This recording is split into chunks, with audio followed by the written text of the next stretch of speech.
memantapkan untuk menjadi muslimat setelah tersentuh bacaan Al-Quran setiap hari Jumat. Silahkan disimak kisahnya. Assalamualaikum warahmatullahi wabarakatuh. Waalaikum Memberikan kesempatan untuk saya bisa curhat ya, mengutarakan perjalanan hidup saya dari Kristen, ke Islam ya. Memang perjalanan yang tidak mudah dan berdarah air mata dan menguras semuanya ya, gitu. Jadi, kami hidup dari, agama Kristen Protestan. Dulu saya tinggal di Jakarta, keluarga saya juga sama. Sekolah kebanyakan kita di sekolah Strada Tasana di Pejaten, ya, saya tinggal di Cilandak. Jadi, saya tuh kalau mau cerita kayak gini sebetulnya juga gimana ya, dari awal tuh udah yang karena perjalanan hidup saya itu sangat sakit. Kalau dibilang saat ini sakit juga saya lagi benar-benar sakit gitu ya.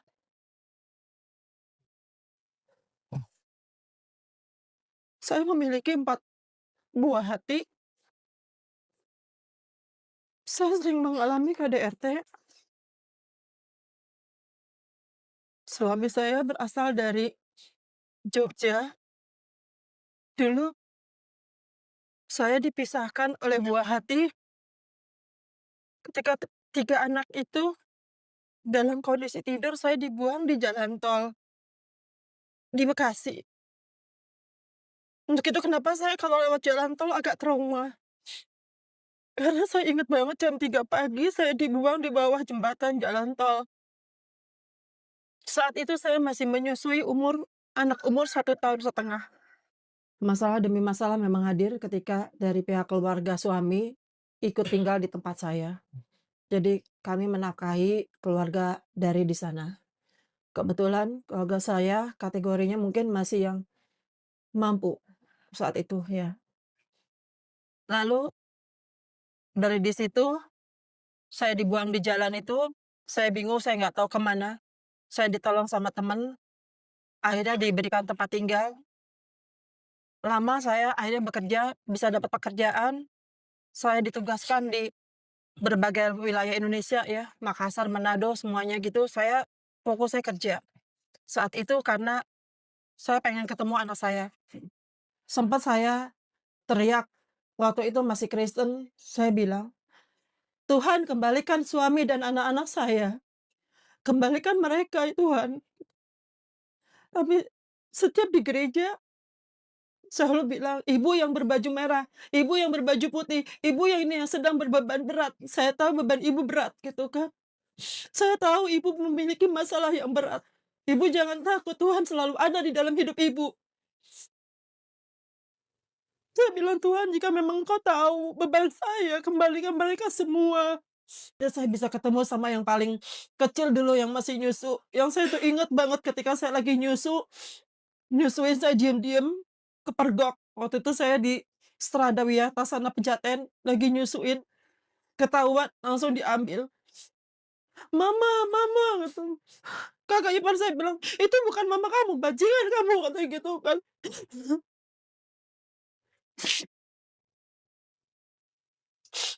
Saya mencoba untuk belajar mengampuni, terus saya mengampuni. Bahkan selalu saya bilang, jadikan mengampuni menjadi gaya hidup. Sampai suatu saat, saya sudah memiliki uang, saya mau beli rumah. Saya mencoba untuk pengen rujuk. Apapun masalahnya saya pengen rujuk. Karena demi anak-anak, ya. Kalau saya ingat trauma dengan bagaimana dia ketika saya baru lahir, baru melahirkan, saya ditendang, dan bangku itu sampai sekarang saya bawa-bawa. Walaupun itu adalah bangku pesakitan buat saya, tapi saya bilang, suatu saat bangku ini akan mengangkat saya menjadi bos. Saya bisa bertemu dengan anak-anak saya sebebas-bebasnya. Lalu ketemulah sama mantan suami, di waktu itu saya masih Kristen juga, di Jawa Tengah. Karena saya memegang prinsip, apa yang udah dipersatukan Tuhan tidak bisa dipisahkan kecuali maut. Akhirnya kami berhubungan badan lagi, dan akhirnya hamil. Mungkin Dia nggak tahu sampai sekarang juga bahwa anak itu adalah anak kandungnya, yang sekarang itu udah Islam. Iya. Lalu seiring perjalanan waktu, saya sudah mulai punya uang, saya suka diam-diam ketemu sama anak saya. Suatu saat saya ke Jogja juga, saya udah punya mobil, udah punya supir, udah punya rumah.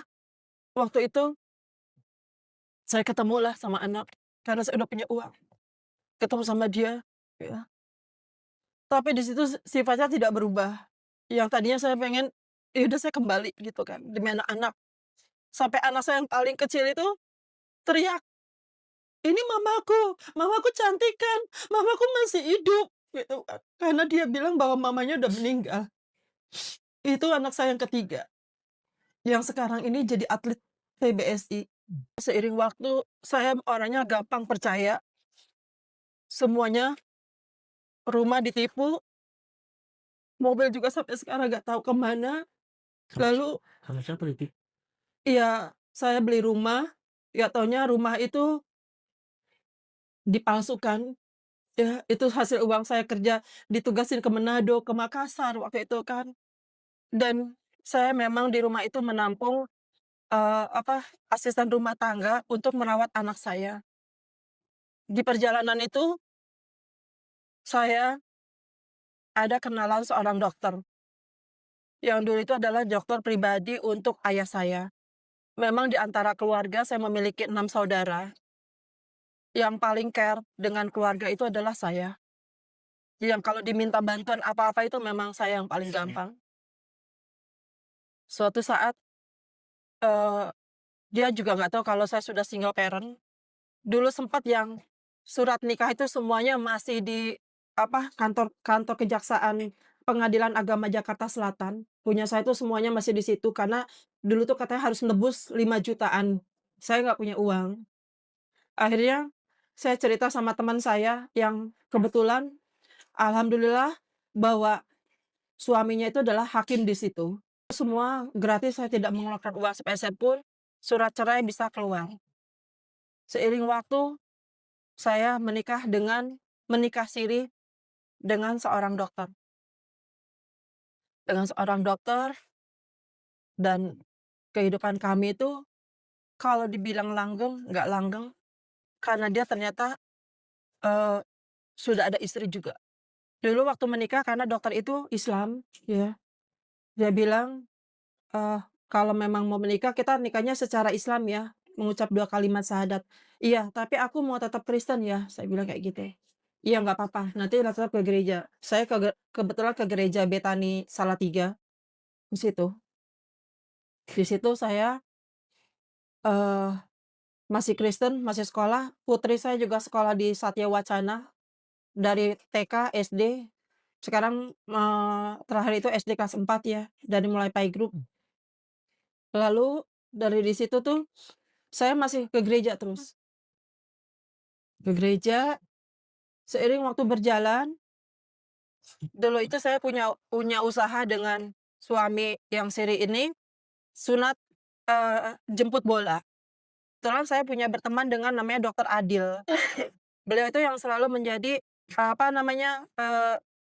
yang selalu membawa seminar-seminar, gitu kan. Nah, saya curhat sama Dokter Adil, "Dok, saya itu pengen deh mengucap 2 kalimat syahadat yang sesungguhnya. Saya pengen masuk Islam yang sebenar-benarnya. Saya pengen menjalani, kenapa ya, saya tuh kalau setiap kali dengar ngaji, kalau sholat Jumat itu kok saya suka nangis," gitu. "Saya terasa kayak ada aliran darah yang masuk, seger banget," saya bilang kayak gitu kan. Beliau tuh dulu manggilnya Mbak Rahel. "Mbak Rahel bener mau ini?" "Iya, saya mau memperdalam agama Islam," saya bilang kayak gitu kan. Nah, dari di situ datang Bukolib, ternyata saya pikir mau sunat, nggak taunya beliau yang langsung membantu untuk, eee, mengucap 2 kalimat syahadat. Dari di situ, ketika saya tahu masuk Islam, ujian nambah berat lagi, ya. Relasi-relasi kerja saya menjauh, usaha saya hancur, sampai pada akhirnya di titik sampai saat ini sebetulnya saya juga lagi dilema ya, bingung. Kemarin saya sempat di panti asuhan, setelah masuk Islam itu di tanggal 24 2022 saya masuk Islam, saya nggak tahu mau kerja di mana. Waktu itu sampai akhirnya saya masuk di panti asuhan. Saya memang suka sama anak-anak, sayang sama anak-anak, karena saya tahu bagaimana sakitnya kehilangan anak. Jadi saya merawat anak-anak itu dengan penuh cinta sampai saya bilang suatu saat, kalau aku punya rumah, aku pengen rumahku dijadiin panti buat anak-anak yang membutuhkan bantuan, buat orang tua yang disia-siakan. Seiring waktu di panti, banyak fitnah yang macem-macem sampai dibilang, itulah kalau mempekerjakan mualaf. Saat anak saya mau lulusan, saya pindah karena anak saya sering dibully. Dosa terbesar buat saya ketika saya membawa anak saya di panti asuhan. Satu-satunya penyelamat saya adalah anak saya yang baru masuk pondok, Al-Falah, Salatiga. Ada salah satu ustadz pengasuh di situ yang kebetulan kami bertemu di acara jambore. Saya meminta pada beliau, "Pak, saya ingin putri saya masuk di sini, tapi saya nggak punya uang." Lalu saya waktu pendaftaran dikasih free, nggak bayar. Terus masuk pondok, kemarin itu dikasih keputusan saya gratis sampai lulus, sampai anak saya lulus. Anak saya yang paling tertua usia 24 tahun, kuliah di UNS. Anak saya nomor 2 kuliah di Malang, perempuan, yang satu laki-laki. Anak yang nomor 3 atlet PBSI. Kemarin kebetulan saya juga setiap kali ada kesempatan saya menyaksikan. Mereka semua sempat marah sama saya ketika masuk Islam. "Ma, kenapa sih Mama tuh selalu membuat kita sakit hati? Dulu Mama ninggalin aku, ninggalin kita-kita ketika kita lagi tidur." Mereka nggak tahu kalau mamanya tuh dibuang. Mereka taunya kalau saya itu meninggalkan mereka. Saya sendiri kadang-kadang putus asa, kenapa sih hidup saya seperti ini ya? Saya bilang tadi sama temen, "Aku pengen deh mendirikan mualaf yang bisa membangun para mualaf yang bukan hanya dibantu, tetapi pelatihan-pelatihan, agar kita tuh benar-benar kuat, ya, bukan hanya sekedar dibantu." Karena kita tuh nggak bisa setahun, 2 tahun itu belum kita ini ya, ekonomi, ya, kepercayaan, hinaan, bulian itu masih. Anak-anak saya yang 3 itu kan masih Nasrani ya. Semoga aja nanti mengikuti jejak mamanya, Amin. mengikuti masuk Islam, karena saya juga tidak mau memaksakan. Bella itu dari hati nurani sendiri, dan yang sampai saat ini memegang teguh itu adalah ya, memang putri saya sempat kemarin itu, eee, istilahnya apa ya, ketika ada masalah dari panti dia sempat udah nggak mau pakai kerudung. "Aku benci sama orang Islam, aku diperlakukan kayak begini, apa kita kembali ke Kristen yuk Bunda?" Gitu kan. Tak bilang, "Itu ujian, Dek. Kalau kita dihina begitu, kita biasanya mau naik tingkat. Allah makin sayang, nggak boleh kayak gitu." Iya. Makanya kenapa saya masukin pondok. Anak-anak walau bagaimana sayang sama bapaknya, Sayang sama bapak. sayang, heeh, gitu kan. Suami saya kan kerja mantan suami itu di PBB, Oh, UNHCR, gitu kan. Seperti itu. Jadi ya anak-anak tiga-tiganya itu di-cover sama dia semua, oh gitu. gitu. Memang dia tidak pernah, belum ada yang namanya kata-kata, temuin mama kamu gitu, Oke. silakan ini gitu. Berarti yang ketika Ibu Ina memutuskan masuk Islam itu kan anak-anak tahu tuh, Iya, itu ta marah. tanggapan mereka gimana? Iya, nggak terima, Terima? heeh, nggak terima. Kan dia bilang gini, "Mama yang mengajarkan bahwa Tuhan Yesus itu baik. Mama Mhm. yang mengajarkan, banyak hal lah," kayak gitu ya. "Kenapa Mama kok berbelok? Mama itu panutan kita. Kemarin Mama yang tadinya memang aku tuh meninggalkan kita, tapi aku baru tahu yang sesungguhnya," kan namanya udah besar ya. "Sekarang giliran kita udah yakin, percaya, dengan segala aduan-aduan orang, terus tiba-tiba Mama masuk Islam. Sebenarnya maunya gimana sih?" Mmm. Saya bilang, perjalanan hidup seseorang itu nggak pernah tahu, nggak pernah. Mama nggak pernah berencana di usia Mama 50 masuk Islam, nggak pernah. Mama juga nggak kepengen adanya perceraian, saya bilang. Itu namanya jalan hidup. Mama juga nggak tahu bahwa Mama akan mengandung lagi, saya Mhm. bilangnya. Ya, mungkin ini jalannya Allah yang memang ini anak menjadi penyelamat saya, seperti itu. Satu-satunya, makanya namanya beda, nggak ada kickle hand-nya. Kalau ini saya namain, nama waktu Kristen itu kan saya bikin nama sendiri, Adrina Christine Yosephine. Nama anak saya yang nomor 4 ini, yang baru masuk pondok itu. Seperti itu jadinya. Gimana, kapok nggak masuk Islam? Enggak, Enggak ya? memang ujian berat. Saya tuh pengen umroh, Oh. saya pengen punya rumah, tapi rumahnya itu dari dulu memang saya tidak kemilau harta ya, walaupun hidup saya itu istilahnya bukan yang kaya-kaya banget gitu ya. Kebahagiaan saya itu ketika saya bisa menyenangkan orang, itu.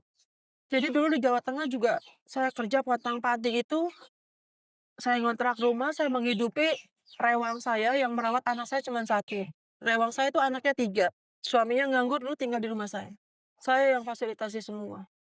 Jadi makanya ketika kami kesulitan apapun kemarin saya mau ngirim sambangan belum ada uang, rewang saya ngirimin semua makanannya. Mmm. Rewang saya gini, saya bilang, "Mbak, di jumlah berapa? Ngirim ke sana, nanti tak ganti," gitu. "Nggak usah, Bu, Ibu tuh udah terlalu baik buat keluarga kami. Anak-anak saya sampai saya bisa bangun rumah, saya punya motor itu semua hasil kerja dari Ibu," gitu kan.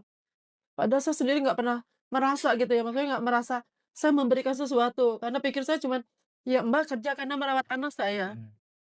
Dan dia bilang anaknya pun juga gitu. Jadi ketika saya butuh bantuan apapun, dia selalu bantu saya.